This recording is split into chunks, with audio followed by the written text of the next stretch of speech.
Hi friends, welcome to you all on my YouTube channel विनियाज mission success.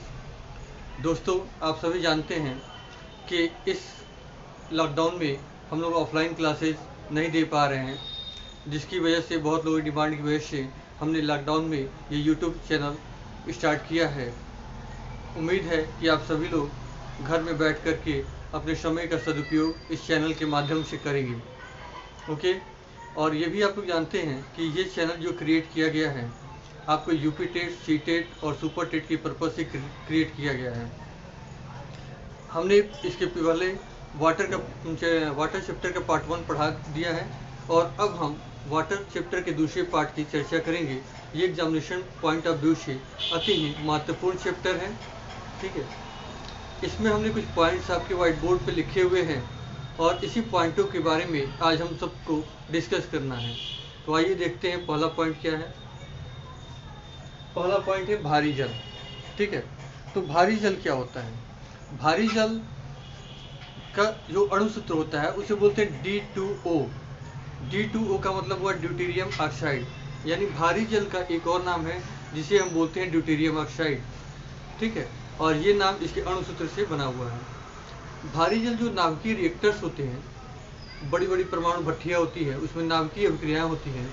उन अभिक्रियाओं की गति को मंद करने के लिए भारी जल का प्रयोग होता है। तो ये क्वेश्चन कई बार पूछा है कि नाभिकीय अभिक्रियाओं की गति को मंद करने के लिए किसका प्रयोग किया जाता है? तो याद रखिएगा, भारी जल का प्रयोग किया जाता है। तीसरी बात कि भारी जल जो होता है साधारण जल के 6000 भाग में केवल इसका एक ही भाग होता है। देखिए बोर्ड पे, भारी जल को हमने लिखा है D2O, इसका अणुसूत्र होता है और इसी से इसका नाम बना है ड्यूटेरियम ऑक्साइड। ये मंदक के रूप में नाभिकीय रिएक्टर में प्रयोग होते हैं, यानी नाभिकीय अभिक्रियाओं की गति को धीमे करते हैं। और 6000 साधारण जल के 6000 भाग में इनका केवल एक भाग उपस्थित होता है। क्लियर? अब दूसरी पॉइंट पे आते हैं, यूट्रोफिकेशन। तो यूट्रोफिकेशन क्या होता है? यूट्रोफिकेशन जो होता है, आप लोग जान लीजिए कि यदि कहीं पे मेरिट है तो उसके साथ डिमेरिट भी होगी, यानी सिक्के के दो पहलू होते हैं, मेरिट एंड डिमेरिट। तो यहाँ पे क्या होती है, यूट्रोफिकेशन प्रोसेस बताता है कि इसकी हिंदी होती है सुपोषण, मतलब सु मतलब अच्छा और पोषण मतलब पोषण, भोजन, जहाँ अच्छा भोजन प्राप्त हो जाए। तो यूट्रोफिकेशन की क्रिया अक्सर देखा गया है जल पर शैवालों आदि की उपस्थिति की वजह से वहाँ पे अनेक प्रकार के सूक्ष्म जीव उत्पन्न हो जाते हैं, यानी भोजन की जहाँ प्रचुर मात्रा होती है वहाँ पे अनेक प्रकार के सूक्ष्म जीव उत्पन्न हो जाते हैं और वहाँ अपना भोजन वहाँ से प्राप्त करते हैं। किंतु ये वहाँ पे क्राउड को बढ़ाते रहते हैं, डे बाय डे क्राउड वहाँ पे बढ़ता रहता है, जिसके फलस्वरूप ऑक्सीजन आदि की कमी होने लगती है और जीव जंतु नष्ट होने लगते हैं। ठीक है, तो ये यूट्रोफिकेशन वह प्रोसेस है जिसमें भोजन की प्रचुरता के कारण सूक्ष्म जीवों की संख्या बढ़ जाती है और इसी क्रिया को क्या कहते हैं? यूट्रोफिकेशन कहते हैं। अगला point, river grid. River grid क्या होता है? जब एक नदी का जल दूसरे नदी में भेजा जाता है, जैसे कि दो नदियां हैं तो इस नदी का जल इस नदी में भेजना हो तो बीच में क्या तैयार किए थे? रिवर ग्रिड तैयार किए थे। तो रिवर ग्रिड वह साधन है जिससे एक नदी का जल दूसरे नदी के जल में ट्रांसफर किया जाता है। ठीक है, आसवन क्या होती है? आसवन विधि बहुत ही इंपॉर्टेंट है। इसी के द्वारा शुद्ध जल या अशुद्ध जल को प्राप्त करते हैं। शुद्ध जल या अशुद्ध जल को आसवन विधि द्वारा प्राप्त करते हैं, याद रखिएगा। ठीक है, क्या करते हैं? द्रव को उस क्वथनांक तक गर्म करते हैं कि जब वाष्प बनने लगे। तो द्रव को उस क्वथनांक तक गर्म करते हैं जब उसमें से वाष्प निकलने लगे, और वाष्प जब निकलने लगती है तो उसी को द्रव अवस्था में परिवर्तित कर देना और शुद्ध जल को प्राप्त कर लेना ही आसवन क्रिया कहलाती है। यानी देखिए यहाँ पे एक कंटेनर में जल भरा हुआ है और इस जल को उसकी क्वथनांक तक हम गर्म करते हैं, हीट करते हैं। नीचे से फ्लेम दे दिया हमने, ये फ्लेम दे दिया तो जल को कंटेनर में ले लिया और नीचे से हीट कर दिया। अब वह क्वथनांक जिस पे ये वाष्प में परिवर्तित होने लगेगा, ठीक है, तो जल को उस क्वथनांक तक गर्म करते हैं कि यह वाष्प में बदलने लगे। और जब वाष्प में बदलने लगती है तो इसको फिर हम क्या करते हैं? द्रव अवस्था में कंडेंस संघनित करके द्रव अवस्था में प्राप्त कर लेते हैं। तो द्रव अवस्था में जब जल प्राप्त होता है वो आसुत जल होता है। इसी प्रोसेस को हम कहते हैं आसवन, यानी वह प्रक्रिया जिसमें द्रव को उसके क्वथनांक तक गर्म करके वाष्प में बदल लेते हैं और फिर उसे संघनित करके शुद्ध जल प्राप्त कर लेते हैं। इस क्रिया को वो आसवन क्रिया कहते हैं। यानी आसवन की क्रिया में हम शुद्ध जल को प्राप्त करते हैं या आसुत जल को प्राप्त करते हैं। क्लियर?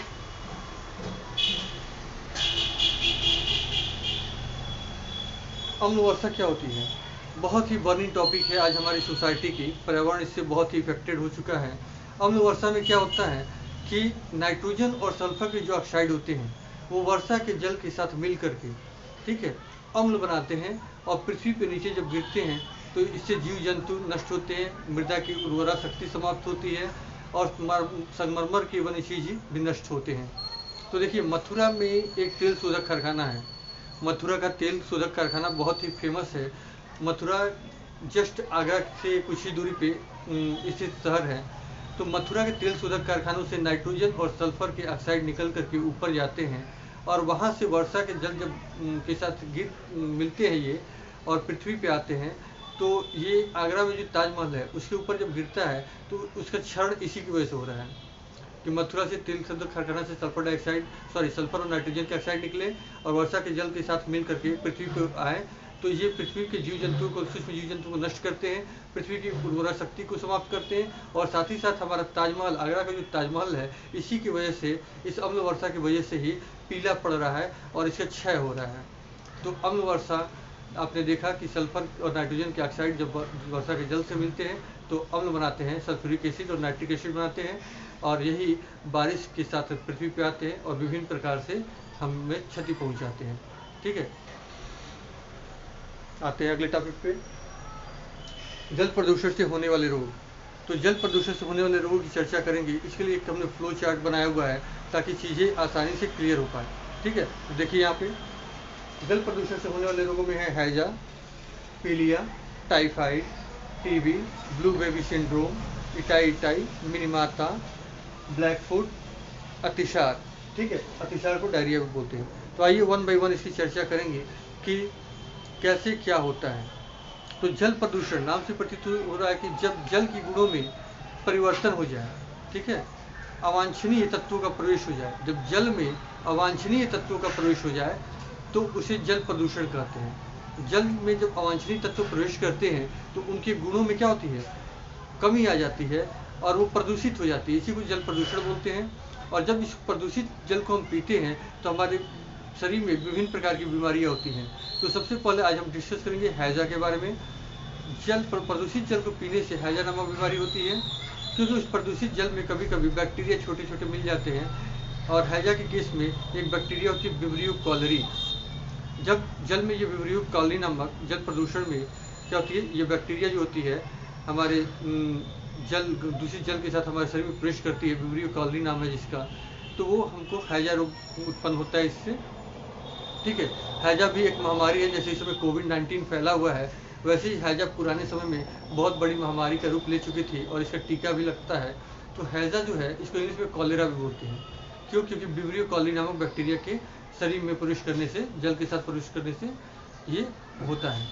और हैजे में क्या होता है, ये डिहाइड्रेटिंग एजेंट है, ये पानी की कमी कर देता है जिससे दस्त वगैरह होता है और इसमें हमारा छोटी आंत प्रभावित होता है। ठीक है, आगे चलते हैं। फिर पीलिया, जॉन्डिस। पीलिया भी क्या होती है, जल प्रदूषण की वजह से होती है और इसमें जो आर्गन इफेक्टेड होता है उसे बोलते हैं यकृत या लीवर बोलते हैं।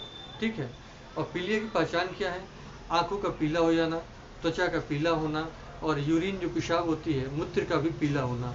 यदि नाखून पीले हो जाए, नाखून पीले दिखने लगे, आँख पीले दिखने लगी, स्किन पीले दिखने लगे, यूरिन आपका जो होता है वो पीला होने लगे, तो समझ जाइए कि जॉन्डिस रोग उस व्यक्ति को हुआ है। तो जॉन्डिस जो होता है ये इसमें पीले क्यों हो जाते हैं, स्किन वगैरह पीले क्यों हो जाते हैं, इसमें बिलिरुबिन नामक एक पिगमेंट होता है। हमारे शरीर के अंदर एक पिगमेंट होता है बिलिरुबिन, उसकी मात्रा शरीर में बढ़ने लगती है और उसी मात्रा बढ़ने से यूरिन और स्किन आदि सब पीले होने लगते हैं। ठीक है, और पीलिया जो होता है इससे लीवर पेन भी होता है, लीवर में बहुत ज़्यादा पेन उत्पन्न होता है। टाइफाइड जल प्रदूषण यानी प्रदूषित जल।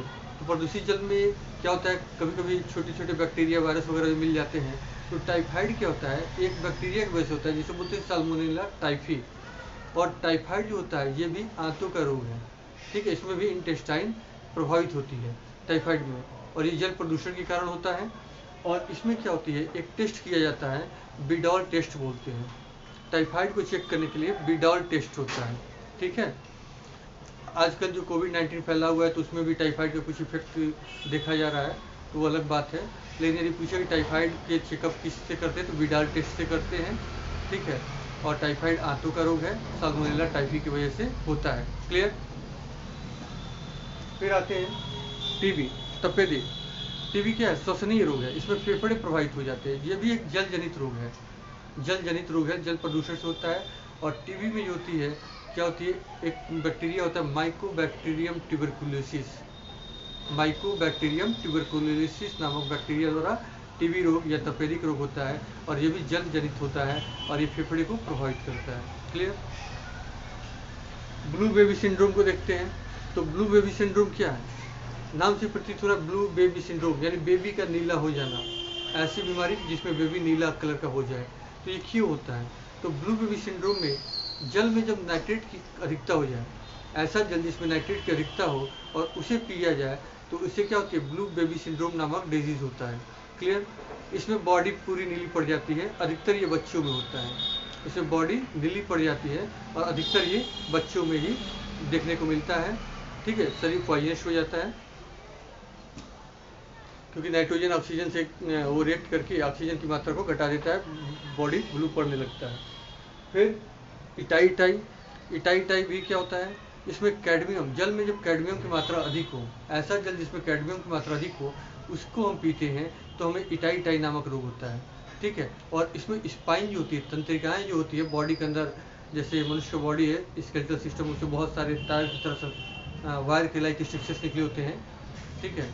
तो स्पाइन जो होते हैं, तंत्रिकाएं, स्पाइन और ज्वाइंट यानी जोड़, जो हाथ पैर में जोड़ होते हैं वो जोड़, तो स्पाइन और ज्वाइंट्स का रोग होता है इटाई, और ये कैडमियम में अधिक जल की मात्रा उपस्थित होने की वजह से होता है। मिनीमाता बहुत ही फेमस है, ये अक्सर एग्जाम में पूछा जाता है।